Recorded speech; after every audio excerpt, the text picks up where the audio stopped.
Hello, good morning students. Today we are starting chapter number 7, Poverty of your Indian Economic Development book. First topic is what is poverty and who are the poor. Poverty is the inability to fulfill the minimum requirements of life. Poverty मतलब ये होता है जब कोई person enable हो जाता है अपनी मिनिमम रिक्वायरमेंट्स को फुलफिल करने के लिए, जो उसकी लाइफ की जो मिनिमम रिक्वायरमेंट्स हैं उनको वो फुलफिल नहीं कर पाता, तो हम ये कहेंगे कि वो स्टेज ऑफ पॉवर्टी में है. The minimum requirement includes food, clothing, housing, education and health facilities. If these minimum needs are not fulfilled, man undergoes the pain that is called poverty. There is a loss of health and efficiency. Sickness and disabilities render him helpless in all walks of life. Generation after generation he lives in the poverty, grows in poverty, dies in poverty. Poverty breeds or multiplies itself. Poverty एक ऐसी चीज़ है जो एक अपने आप में ही multiply होती रहती है, मतलब बढ़ती रहती है. तो जो गरीब लोग हैं जनरली वो उसमें ही पैदा होते हैं, उसमें ही मर जाते हैं, मतलब जनरेशन टू जनरेशन पॉवर्टी चलती रहती है. Relative and absolute poverty. How are the poverties identify. अब जो ये पॉवर्टी होती है हम कह सकते हैं कि इसके टू वेरिएंट्स हैं, या दो तरह से इनको आइडेंटिफाई किया जा सकता है. एक होती है रिलेटिव पॉवर्टी और and one is absolute poverty. First is relative poverty. Relative poverty refer to the poverty across different classes, region और कंट्रीज. जब हम अलग अलग क्लासेस की, अलग अलग रीजन्स की, मीन्स अलग अलग एरियाज की और अलग अलग कंट्रीज की बात करते हैं, so we are talking about relative poverty. The country or class of people whose living level of living is low is treated as poor, and relatively poor in comparison to the country or class of people having high level of living. जिसका standard of living low है तो उन countries को poor मान लिया जाएगा. जहाँ के लोगों का standard of living poor है तो उनको poor country मान लिया जाएगा, और जहाँ का standard of living high है उसको rich country treat किया जाएगा. तो this is known as relative poverty. Next is absolute poverty. In India the concept of poverty line is used as a measure of absolute poverty.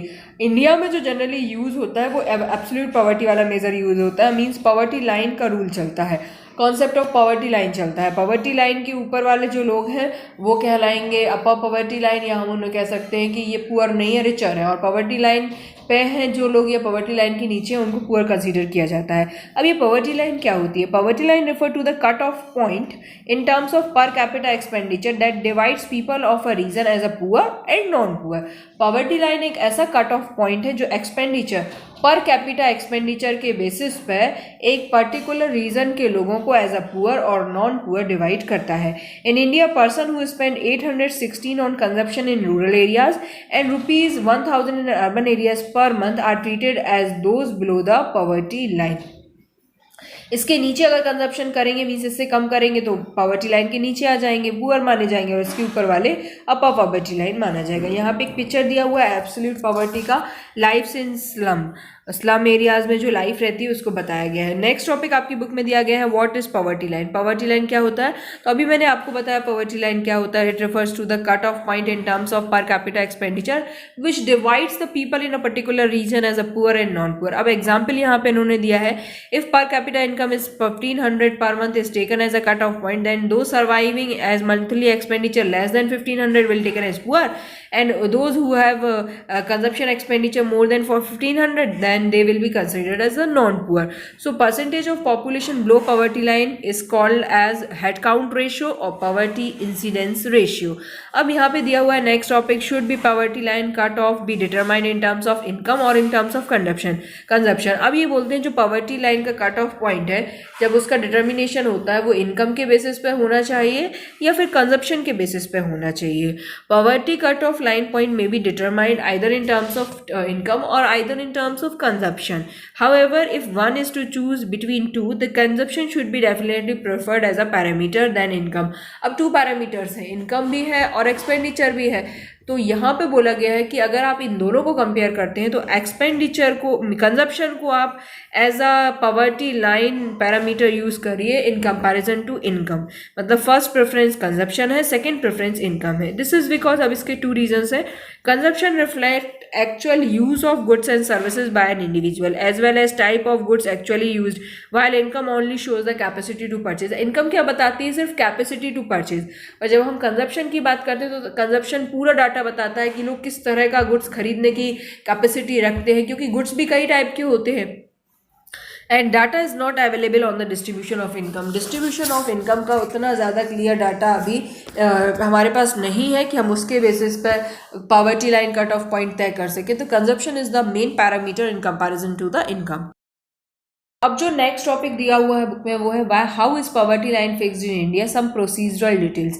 अब ये procedure बताई हुई है कि इंडिया में पॉवर्टी लाइन कैसे फिक्स होता है। फर्स्ट यहाँ पे पॉइंट दिया हुआ है in the estimation of consumption cut off only private consumption expenditure is considered. यहाँ प्राइवेट कंजप्शन एक्सपेंडिचर को पहले लिया जाता है। जो प्राइवेट कंजप्शन एक्सपेंडिचर है उसके बेसिस पे ही कट ऑफ पॉइंट फिक्स होता है। In private consumption expenditure we considered not only food items but non food items as well.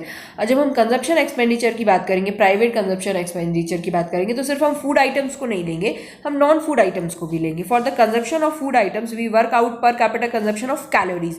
जो फूड आइटम्स होंगे वो पर कैपिटा कैलोरीज के बेसिस पे फिक्स किए जाएंगे। Frequency distribution is formed with the different class interval showing the range of calories consumption and level of calorie consumption. High class shows high range of calorie consumption. Frequencies are recorded against each intervals and each frequency counts the number of heads belonging to a particular consumption class. मतलब class intervals fix कर लिए जाएंगे calorie requirement के basis पे और फिर उसके बाद जो लोग जितना कंजप्शन करते हैं उसके बेसिस पे फ्रीक्वेंसी दी जाएगी। Finally head count ratio is worked out showing poor and non poor separately for the rural and urban areas. The ratio shows the percentage of population below poverty line. और इससे तय हो जाएगा एक ratio कि urban areas में क्या requirement है कैलोरी की और रूरल एरियाज में क्या रिक्वायरमेंट है। अगर ये रिक्वायरमेंट पूरी नहीं हो पाती किसी पर्सन की तो वो बिलो पॉवर्टी लाइन है। फिक्सेशन ऑफ कैलोरी नॉर्म्स यहाँ पे दिया हुआ है कि कैसे फिक्स हुआ है। तो इन्होंने यहाँ पे बताया है average calorie requirement 2435 for rural and 2045 for urban person. Now the next third one topic is trend of poverty in India, number and percentage of the poor. आपकी बुक में टेबल नंबर 1 दिया होगा पेज नंबर 139 में, आप उसको देखिए। यहाँ पे 1960-61 से लेके 2011-12 का डाटा दिया है, नंबर ऑफ पुअर्स बताया है और फिर जो पॉपुलेशन है इंडिया की उसके कंपैरिजन में जो पुअर का परसेंटेज है वो शो किया गया है और फिर उसी के बाद उसी का ग्राफ शो किया। उससे हम देख सकते हैं कि 60-61 में जो नंबर ऑफ पुअर्स थे वो 17 करोड़ थे, 11-12 में 26 करोड़ हो गए और इसी तरह से परसेंटेज 34 था, अब 21। ऐसे ये चेंज होता रहा है। सारा डाटा आपकी बुक में दिया है, आप इस टेबल को पढ़ के। Now here the interstate comparison given here the following observation are notable significance। अब यहाँ स्टेट्स के कंपैरिजन के बेसिस पे बताया हुआ है कि जो हाईएस्ट पॉवर्टी है वो यूपी, बिहार, उड़ीसा, छत्तीसगढ़, झारखंड, मणिपुर, असम एंड मध्य प्रदेश में देखने को मिलती है। और यहाँ पे बताया गया कि पंजाब एक ऐसा स्टेट है जिसमें बिलो पॉवर्टी लाइन की जो पॉपुलेशन है वो सिर्फ 8% है। हरियाणा, राजस्थान ये मीन्स कहना चाहिए ये पॉवर्टी लाइन के ऊपर वाली पॉपुलेशन यहाँ ज़्यादा है। यहाँ पे देखिए आपकी बुक में टेबल नंबर 2 दिया हुआ है, percentage of population below poverty line rural और अर्बन का डाटा बताया हुआ। फिगर नंबर 2 दिया हुआ है, एक हिस्टोग्राम के थ्रू उन्होंने बताया percentage of population below poverty line. So ये जो ग्राफ है जो ये बताता है rural poverty continues to have edge over urban poverty though both have shown a significant decline over time.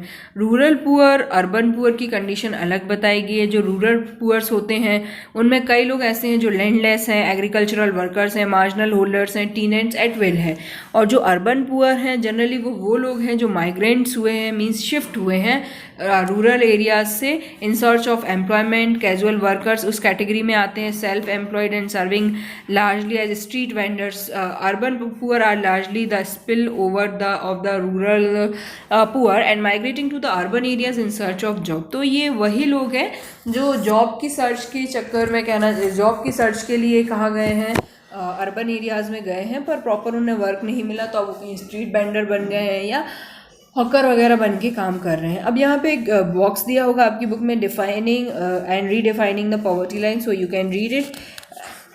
Now the next important topic of this chapter is causes of poverty. Poverty के क्या causes हैं, तो ये ध्यान रखिए आपकी जो book में कॉजेज दिए हैं वो 2 सेट्स के फॉर्म में दिए हैं। Poverty with reference to underdevelopment of Indian economy and next दिया हुआ है poverty with reference to unequal distribution of income. First side हम पढ़ते हैं poverty with reference to the underemployment of Indian economy. Indian economy एक underemployed underdeveloped economy है, means developing economy हम इसको कह सकते हैं, जो अभी डेवलपमेंट के फेज पे चल रही है। तो उसके कारण क्या क्या पॉवर्टी की प्रॉब्लम्स आई हैं, जैसे फर्स्ट दिया हुआ है low level of national product. National product of India is miserably low compare to the size of population. जो नेट नेशनल प्रोडक्ट है वो पॉपुलेशन के कंपैरिजन में काफ़ी लो है। Low per capita income is obvious consequence. अब उसके कारण लो पर कैपिटा इनकम है, लो पर कैपिटा इनकम होने के कारण कंजप्शन के लिए मनी नहीं है लोगों के पास, और इसी कारण से जो इंडिया है वो अभी भी किस कैटेगरी में आता है, अंडर डेवलप्ड कंट्रीज़ की कैटेगरी में, पुअरेस्ट कंट्रीज़ में हम इसको काउंट करते हैं। Next low rate of growth. जो रेट ऑफ ग्रोथ है, जीडीपी की जो रेट ऑफ ग्रोथ है वो कितनी है, लगभग प्लानिंग के पीरियड से अगर हम देखें तो 5%, but owing to nearly 2% growth rate of population, per capita income grew by only 3%। Next is heavy pressure of population. जो पॉपुलेशन का इंक्रीमेंट है वो बहुत ज़्यादा है as comparison to the source of employment. उसके कारण हाई पॉपुलेशन प्रेशर के कारण एक बर्डन क्रिएट हो जाता है इकोनॉमी पे, और उस बर्डन के कारण जो है वो पॉवर्टी बढ़ती जाती है। Next inflationary spiral. Owing to low GDP growth and high growth of rate of population, less developed countries like India are vulnerable to inflationary spiral। क्योंकि GDP growth कम है और growth rate of population ज़्यादा है, उसके कारण जो India जैसी countries हैं वो सबसे ज़्यादा शिकार होती है इन्फ्लेशनरी प्रेशर का। It means situation of persistence rise in prices continuous rise होती जाती है, पर लोगों की इनकम उसके हिसाब से बढ़ती नहीं है, और इसके कारण जो उनकी रियल इनकम उनके हाथ में होती है वो कम होती जाती है। It erodes the real income of the household and they become poor and poor day by day. Next point is chronic unemployment and underemployment. India is a country sustaining chronic unemployment and underemployment. Poverty is just a reflection of unemployment. हम ये कह सकते हैं कि जो poverty होती है वो अनएम्प्लॉयमेंट का ही एक रिफ्लेक्शन है। जितनी ज़्यादा पॉवर्टी उसका मतलब उतना ज़्यादा unemployment. In 2011-12 the number of unemployed person in India was around 2.45 crore. It further increase to 4.83 crore till December 2014। Next is capital deficiency. Capital deficiency मतलब जो हमें ग्रोथ के लिए जो मनी चाहिए वो प्रॉपर है ही नहीं। अब जब कैपिटल नहीं है तो कैपिटल ना होने के बाद इन्वेस्टमेंट नहीं है, प्रोड्यूसर के पास इन्वेस्टमेंट नहीं है, इसका मतलब प्रोडक्शन कैपेसिटी का कम हो जाना है। प्रोडक्शन कैपेसिटी का कम हो जाना मतलब एम्प्लॉयमेंट अपॉर्चुनिटीज़ का कम होना, और अभी हमने पढ़ा था कि जो अनएम्प्लॉयमेंट है वो पॉवर्टी का रिफ्लेक्शन है। अब जब एम्प्लॉयमेंट अपॉर्चुनिटीज़ नहीं होंगी तो लेवल ऑफ पॉवर्टी तो राइज होगा ही। Next lack of able and efficient entrepreneur. जो इंडिया में एंटरप्रेन्योर हैं जिनके कारण जीडीपी की ग्रोथ होनी चाहिए, इफ़िशियंट और स्किल्ड एंटरप्रेन्योर नहीं है, ना उनके पास प्रॉपर इफ़िशियंसी है, ना प्रॉपर वो स्किल्ड हैं, ट्रेंड है। अगर वो स्किल्ड और ट्रेंड होते तो वो रिस्क बियर करने की कैपेसिटी रखते और उसका अल्टीमेटली बेनिफिट ये मिलता, जीडीपी ग्रोथ होती और पॉवर्टी कम होता। Next outdated social institution. The social structure of our country is full of outdated tradition institution like caste system and joint family system. अभी भी इंडिया में caste system, joint family system चलता है, जिसके कारण जो पीपल हैं जनरली, मैं तो ये कहूँगी, डिस्गस्ड अनएम्प्लॉयमेंट का शिकार है, और ग्रोथ रेट ऑफ पॉवर्टी इसीलिए इंडिया में सबसे ज़्यादा सस्टेन कर रही है। Lack of infrastructure. जो इंडिया का इंफ्रास्ट्रक्चर है, एनर्जी की बात करें, ट्रांसपोर्टेशन की बात करें, कम्युनिकेशन की बात करें, ये उतना अच्छा नहीं है। एजुकेशन की बात करें, हेल्थ की बात करें, तो जिस तरह से पॉपुलेशन की ग्रोथ हो रही है, प्लानिंग का वर्क हो रहा है, पर इन सब चीज़ों में उतना बेनिफिट हमको नहीं मिला। अब लोगों के पास प्रॉपर ना हाउसिंग फैसिलिटी है, ना हेल्थ फैसिलिटी, ना एजुकेशन फैसिलिटी है, तो वो कैसे पॉवर्टी के सर्कल से बाहर निकलें। तो हमें ज़रूरत है कि हम पहले इन सब चीज़ों पे वर्क करें। Next poverty with reference to unequal distribution of income. अब इनकम के अनइक्वल डिस्ट्रीब्यूशन के रेफरेंस में पॉवर्टी का क्या लेना देना। Poverty in India can be explain with reference to unequal distribution of income. Problem ये है कि इंडिया में जो रिचर है उसके पास और पैसा होता जा रहा है, और जो पुअर है वो और पुअर होता जाता है, क्योंकि अनइक्वल डिस्ट्रीब्यूशन ऑफ इनकम है। Efforts have been made by the government to moderate inequality through the system of progressive tax system और अदर मेजर। गवर्नमेंट ने काफ़ी सिस्टम्स अडॉप्ट किए हैं, लाइक प्रोग्रेसिव टैक्स सिस्टम की जो रिचर है उस पर ज़्यादा टैक्स लगाया जाए, पुअर पर को सब्सिडी दे जाए, उसके बाद भी उतना बेनिफिट अभी हमको देखने को नहीं मिला है। But despite all such measure, poverty in India has been tended to compound over time. According to NC CAER report, 20% of the population appropriates 53% of total income, while the bottom 40% population appropriates only 15%. According to Monopoly Inquiry Commission, 1536 companies in the country are controlled just by 75 families. Families कम है, companies 1500 something है, और जो families हैं वो सिर्फ 75 है. ये कारण है कि अनइक्वल डिस्ट्रीब्यूशन ऑफ इनकम है इंडिया में. Next, measures to remove poverty. अब ये जो पॉवर्टी की इतनी प्रॉब्लम है, इसको कैसे रिमूव किया जाए? So there are 4 categories of measures to remove poverty. First one is combating poverty through GDP growth. Second is combating poverty by improving distribution of income. Third, combating poverty through population control. And next one is other measure enhancing quality of life of the poor. First one is combating poverty through GDP growth. GDP growth is an ultimate solution to the problem of poverty. When the pace of GDP growth is accelerated, new opportunities of employment generated. So when the new employment opportunities generated, then people get employment in the factories and in the farms, so they get money, so their poverty can be reduced. Means ये benefit मिलेगा हमें GDP growth का. पर हमें एक चीज़ को avoid करना पड़ेगा, जॉबलेस ग्रोथ. जॉबलेस ग्रोथ क्या होती है? टेक्निक का यूज़ करके जीडीपी को बढ़ाने की बजाय हमें लोगों को रोजगार देके के अपने जीडीपी को बढ़ाना है. Next, combating poverty by improving distribution of income through fiscal and legislative measures. अब इनकम को मैच करने के लिए, इक्वल करने के लिए 2 मेजर है, एक फिस्कल और एक है लेजिस्लेटिव. फिस्कल मेजर्स क्या होते हैं? Fiscal measures refers to the policy of taxation and subsidies it is required. जो टैक्सेशन और सब्सिडीज के through government distribution of income equal करती है वो कहलाते हैं fiscal measures. The government place greater taxes on richers and give subsidy to the poorers. Tax receipts of the government are used to subsidize purchase by the poor section of the society. Subsidy is offered on the items like coarse cloth and coarse grains, the basic needs of the poor. Next is legislative measures. Legislative measures means minimum wage act. Legislative measures मतलब जहाँ government कुछ laws बनाए, कुछ rules बनाए, जैसे minimum wage act बनाया government ने कि अर्बन और रूरल एरियाज में कम से कम जो मजदूर काम कर रहे हैं उनको कम से कम कुछ फिक्स कर देती है अमाउंट की, 200 रुपीज़ पर 8 आवर्स या 300 रुपीज़ पर 8 आवर्स. इस तरह से पेमेंट करना ही पड़ेगा. तो ये मिनिमम वेज एक्ट का रूल है. तो गवर्नमेंट ये लेजिस्लेटिव मेजर्स भी बनाती है ताकि वो इक्वल डिस्ट्रीब्यूशन ऑफ इनकम कर सके. Legislative measures also include such policies of price floor for the purchase of farm inputs. Right to education, ये भी एक लेजिस्लेटिव मेजर था गवर्नमेंट का, ताकि पुअर सेगमेंट्स के जो लोग हैं उनकी लाइफ का स्टैंडर्ड ऑफ लिविंग का इंप्रूवमेंट हो सके. Next, combating poverty through population control. Indian experience shows that increase in national income fail to reflected in the quality life of the people owing to rapid rise in population. Population जिस family की जिस area की population ज़्यादा तेज़ रफ्तार से बढ़ती है वहाँ इनकम का रिफ्लेक्शन लोगों की क्वालिटी ऑफ लाइफ में देखने को नहीं मिलता. Per capita income means national income upon population. जब हम टोटल इनकम को पॉपुलेशन से डिवाइड करते हैं तो पर कैपिटा इनकम निकलता है. Continues to be low because population is rising to neutralise the rise in national income. Poverty can be removed only if the growth rate of population is moderated, so that the increase in GDP is translated into the increase in so the growth rate of increase in GDP translated into the increase in per capita GDP. Other measures enhancing quality life of the poor, like first development of agriculture. सबसे पहले हमारा जो India है वहाँ पे 70% population जो है engage in agriculture है. सो हमें मेन टारगेट फोकस करना चाहिए किस पे? अपना एग्रीकल्चर पे. Agriculture should be mechanised and modernised. Better seeds, means of irrigation, chemical fertilisers, ये सारी बेनिफिट्स अगर हम देंगे तो उससे ये होगा कि लोगों की जो है पॉवर्टी कम से कम होगी, स्पेशली रूरल एरियाज पीपल्स की.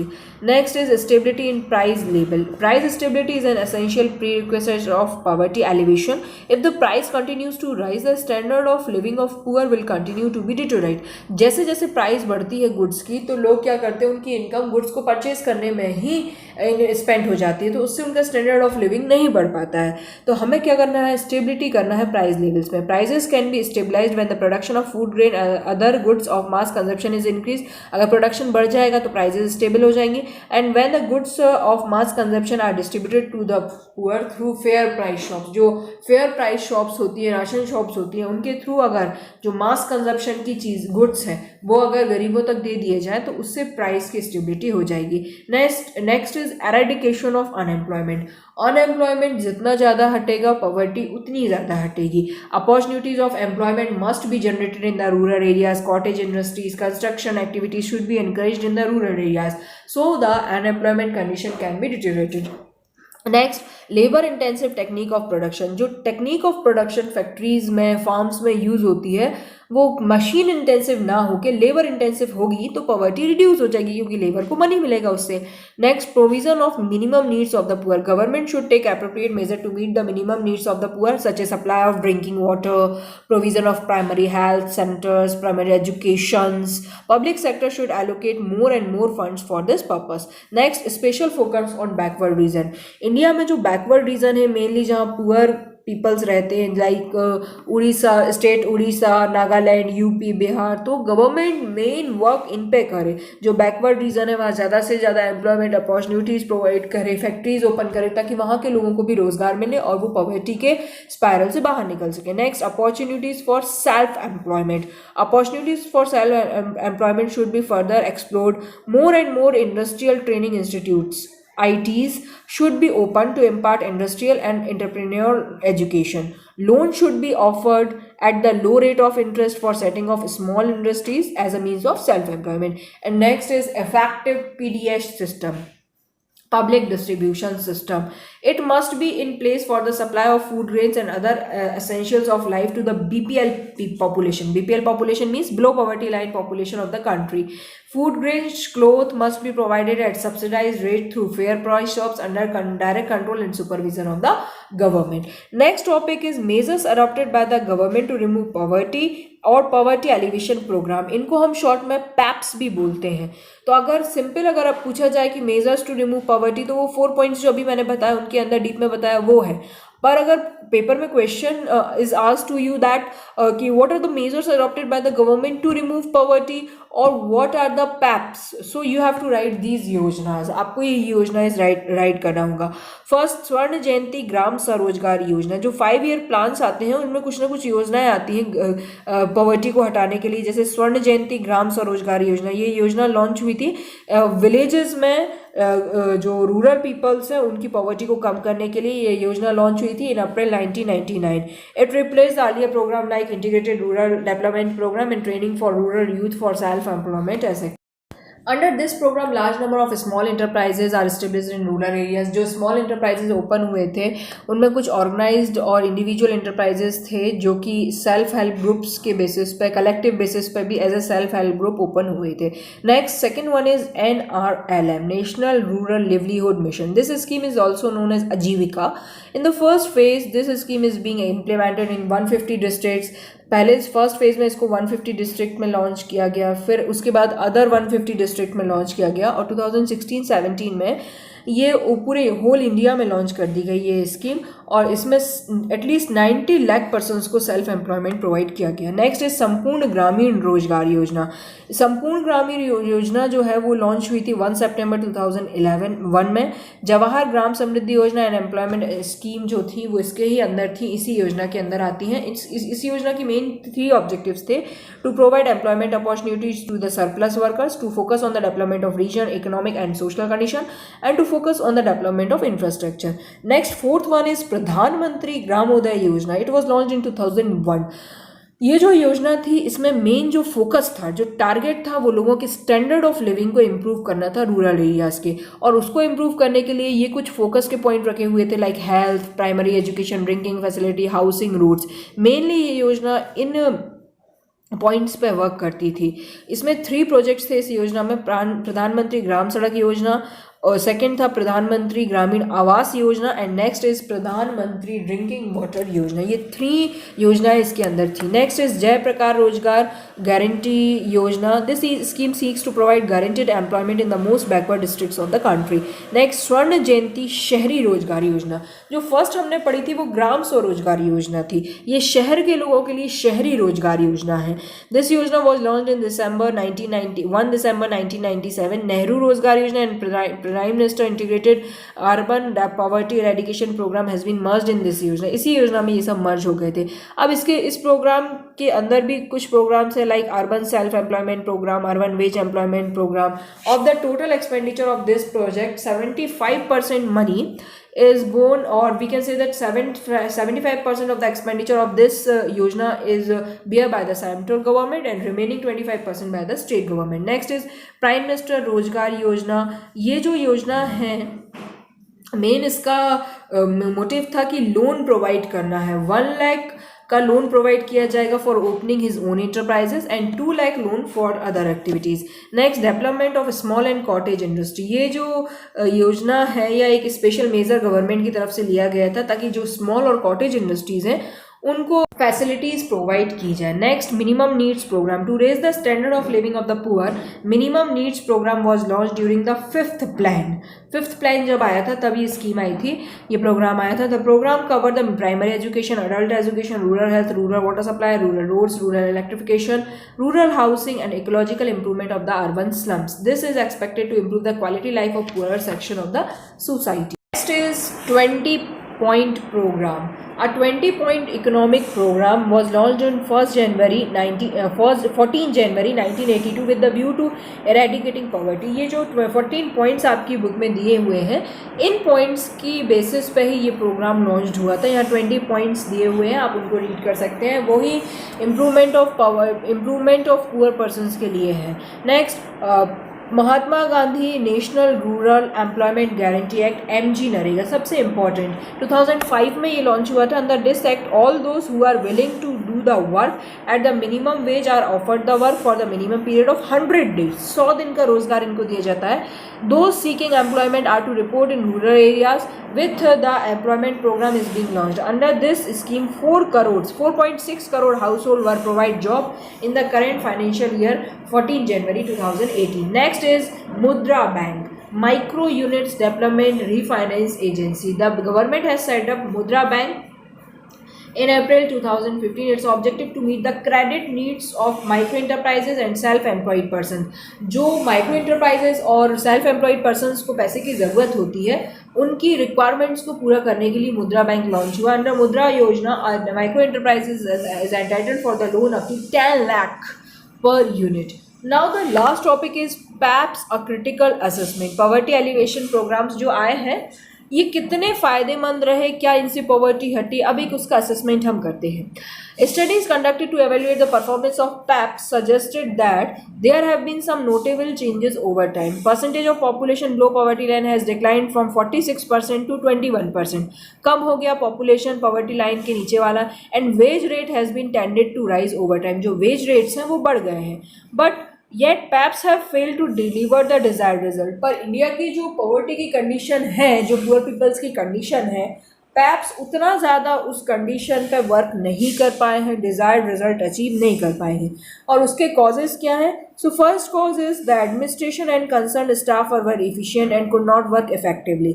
Next, those in charge of programme favoured educated rich resourceful person as against poor. जो इंचार्ज है इन स्कीम के वो पुअर पर्सन की हेल्प ना करके रिच की हेल्प ज़्यादा करते हैं। Remote areas and poor household located in the interiors of the village are neglected. Villages के में भी जो इंटीरियर एरिया में जो पुअर पर्सन हैं उनको निगलेक्ट कर दिया जाता है, उन पर ध्यान ही नहीं दिया जाता। Next, institutions that were needed to provide facility like credit marketing were not very supported. Definition of poor was not clear to many. As a result, many non-poor took advantages of the program. Poor के लिए जो schemes है, पता चला non poor जो persons है वो उनका यूज़ कर रहे हैं, बेनिफिट ले रहे हैं। Power groups in the villages started exercising control over delivery of mechanism paps. जो पॉवर्टी एलिवेशन प्रोग्राम है, तो जो भी उस गांव में या उस विलेज में लॉन्च होते हैं तो मेन एडवांटेज उसका कौन ले लेते हैं? जो पावर ग्रुप्स है। The PAPs were largely government sponsored programme and lack participation of the people. Here this is an urgent need to make PAPs more effective and meaningful. No doubt that the government has spent a large amount of money for the poverty alleviation programmes, but certainly the result are not achieved. Inefficiently delivery mechanism of the government along with large corruption were the main causes behind the failure of PAPs. Late Prime Minister Rajiv Gandhi once remarked that the total help earmarked for the poor only 15% actually reached them।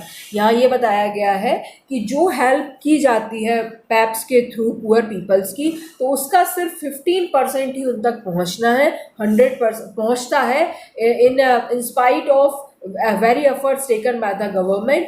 100% की जगह सिर्फ कितना reach करता है, 15%। तो government को ज़रूरत है कि जो प्रोग्राम्स वो लॉन्च कर रही हो वो करप्शन फ्री हो, उनमें इंटीरियर्स में, विलेजेस के इंटीरियर्स में भी जो पुअर पीपल है उन पे भी ध्यान दें, तभी हम पॉवर्टी के इस विशियस सर्कल से बाहर निकल पाएंगे।